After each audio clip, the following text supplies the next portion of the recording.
আমার যে এন্ট্রি ছিল এন্ট্রির থেকে এখনও পর্যন্ত প্রাইস যেটা চলছে অলমোস্ট 1:3 1:4।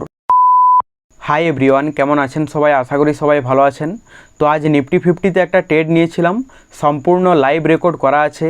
আজ যেটা ঘটেছে যে আমি প্রথমে এন্ট্রি নিয়েছিলাম, এন্ট্রি নেওয়ার পর মার্কেট আমার ডাইরেকশানেই গিয়েছে, বাট প্রবলেম হচ্ছে যে আমার টার্গেট একটু বড় ছিল আর টার্গেট পর্যন্ত মার্কেট যায়নি। তো যে ক্যান্ডেলটা গিয়েছে, মানে এন্ট্রি নেওয়ার পর যে ক্যান্ডেলটা আমার ডাইরেকশানে গিয়েছে সেটা তো একটা ভালো টার্গেটই ছিল, বাট আমার টার্গেট যেহেতু একটু বড় ছিল ওই কারণের জন্য মার্কেট কিন্তু ফের আমার অপোজিটে প্লে করেছে। বাট সেখানে আমি কোনো রকম লস করিনি, যেহেতু আমার ডাইরেকশানে গিয়েছে, মানে কিছুটা গিয়েছে, তখনই কিন্তু আমি অলমোস্ট আমার যে এন্ট্রি প্রাইস সেখানে কিন্তু আমি এসএল লাগিয়ে দিয়েছিলাম যাতে কস্ট টু কস্ট এক্সিট করে যায়। তো সেটাই ঘটেছে, মোটামুটি একটা ক্যান্ডেলের মধ্যে একটা ভালো প্রফিট দিয়েছিল, বাট প্রফিট বুক করিনি যেহেতু টার্গেট বড় ছিল, এবং সেখানে আমি কস্ট টু কস্টে এক্সিট করে গেছি। সম্পূর্ণ লাইভ রেকর্ড করা আছে, আপনারা দেখলেই বুঝতে পারবেন অ্যাকচুয়ালি কী ঘটনা ঘটেছিল। মানে এখান থেকে আপনারা একটা লার্নিং পাবেন যে বেশিরভাগ অপশন ট্রেডার্সদের কী হয়, এন্ট্রি নেওয়ার পর একটা বড় টার্গেট থাকে, মানে আপনার টার্গেট যেদিন বড় থাকবে সেদিন মার্কেট টার্গেট হিট করবে না, আর যেদিন আপনার টার্গেট ছোট থাকবে সেদিন কিন্তু আপনার টার্গেট হিট করে দেওয়ার পর অনেক উপরে যাবে। তো এই জিনিসটাই ঘটে এবং আজকেও ঘটেছে। আমি আপনাদেরকে লাইভ রেকর্ডিংয়ে দেখাবো। চলুন স্ক্রিনে চলে যাই, সেখানে অল ডিটেলস আপনাদেরকে এক্সপ্লেন করে দিই। তার আগে এই চ্যানেলে আপনি যদি নতুন হয়ে থাকেন অবশ্যই চ্যানেলটিকে সাবস্ক্রাইব করে রাখতে ভুলবেন না, আর ভিডিওটি একটি লাইক করে দেবেন। তো এখানে দেখুন মোটামুটি আমার সেটআপ তৈরি হয়ে গেছে। এখানে আমি এন্ট্রি নিয়ে নিয়েছি। ক্যান্ডেলটা মোটামুটি একটা ভালোই হেলদি ক্যান্ডেল তৈরি করেছে। এখানে ছোট স্টপ লস, 3 পয়েন্টের মতো স্টপ লস, খুব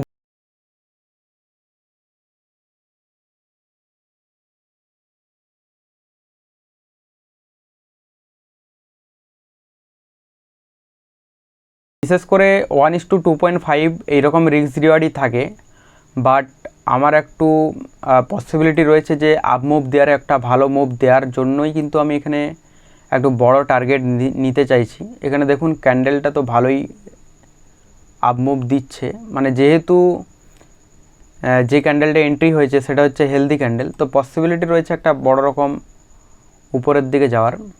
আর এখানে বিশেষ করে আপ মুভ দেওয়ার কারণটা হচ্ছে এটাই, এই যে ট্রেন্ড লাইন আপনারা দেখতে পাচ্ছেন এখানে মাল্টিপল টাইম রেসিস্ট্যান্স দিয়েছে মার্কেট।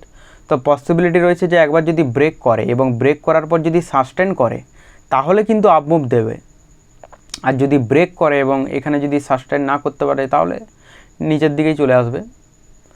তো দেখা যাক, এখানে তো ব্রেকের আগেই মোটামুটি এই যে ট্রেন্ড লাইনে যে ব্রেকটা তার আগেই আমি এন্ট্রি নিয়ে নিয়েছি, এবং এখানে দেখা যাক যে ব্রেক করার পর সাস্টেন করে কিনা, এইটাই হচ্ছে সবথেকে ইম্পর্টেন্ট। দেখুন কত ভালো মার্কেট রিয়েক্ট করছে, আপ সাইডে কিন্তু মুভমেন্ট খুব ভালো দিচ্ছে, এবং এখানে আপনারা প্রফিটও দেখতে পাচ্ছেন। তো অপশান ট্রেডিংয়ের ক্ষেত্রে আপনাকে কুইক গেম খেলতে হবে, মানে অনেক ক্ষেত্রে যেটা হয় যে আপনি যখন প্রেডিকশন যেরকম করবেন সেই রকম তো হয় না, বেশিরভাগ ক্ষেত্রেই সেটা মেলে না আর কি। এখানে দেখুন এর উপরে যে ক্লোজিং করেছে এই ক্যান্ডেলটা খুব ভালো একটা হেলদি ক্যান্ডেল তৈরি করেছে, তো পসিবিলিটি রয়েছে উপরের দিকে যাওয়ার, বাট দেখা যাক কী হয়। আর এখানে আমি স্টপ লস মোটামুটি কস্ট টু কস্টে দিয়ে দিয়েছি, কারণ এখান থেকে এত উপরে যাওয়ার পরও স্টপ লস দেওয়ার কোনো মানে নেই।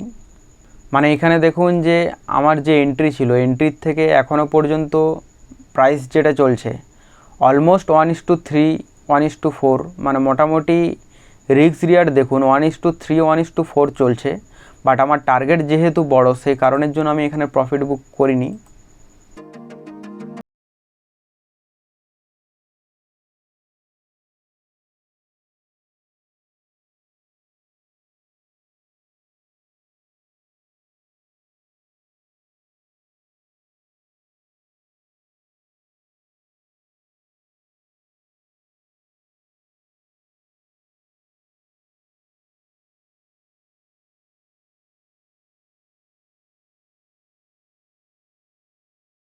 তো এখানে দেখুন গ্রিন ক্যান্ডেল তো অনেকগুলোই তৈরি করেছে, 1 2 3 4 5, 5টা পর গ্রিন তৈরি করেছে ক্যান্ডেল। তো পসিবিলিটি রয়েছে যে মার্কেট ডাউন সাইডে যাওয়ার, কারণ এটা যদি পরপর এতগুলো গ্রিন না তৈরি করে রেড গ্রিন এইরকমভাবে তৈরি করতো তাহলে পসিবিলিটি ছিল, বাট পরপর গ্রিন তৈরি করেছে অনেকগুলো ক্যান্ডেল, তাহলে মানে সেলার্স তো অবশ্যই চাইবে প্রাইসকে নিচের দিকে নিয়ে আসার।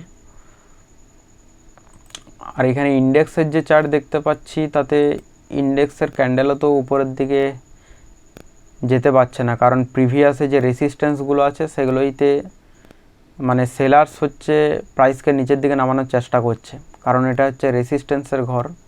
তো এখানে দেখুন আমার স্টপ লস হিট করে দিয়েছে।